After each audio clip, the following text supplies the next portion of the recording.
இந்த ஒரு வருஷத்துல மட்டும்தான் 4 கிரகங்கள் ஒரு இடத்திலிருந்து மற்றொரு இடத்திற்கு நகருது.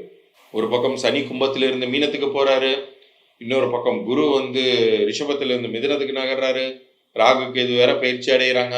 ஸோ இது எல்லாமே ஒரு சேர நடக்கும்போது ஆதாயம்ங்கிறது ஏதாச்சும் ஒரு கிரகத்தின் மூலமாவது கிடைத்தே தீரும். உங்களை பொறுத்த அளவுக்கு அது குருவின் மூலமாக கிடைக்குது. குரு பார்க்க கோடி தோஷ நிவர்த்தி, கோடி நன்மைகள் உங்களை சேரும். ஸோ இது பேலன்ஸ் பண்ணும் உங்களை ஓரளவுக்கு தான். ஆனால் நீங்கள் என்ன பண்ணணும், நீங்கள் பொறுப்போட நடந்துக்கணும்.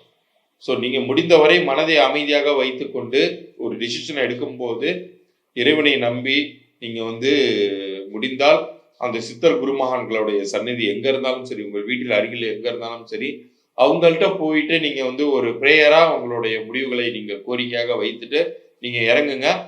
மற்றது எல்லாத்தையுமே வெற்றிகரமாக மாற்றி தருவது குரு தன்னுடைய பொறுப்பாக எடுத்துக்குவார், நல்லது பண்ணுவார்.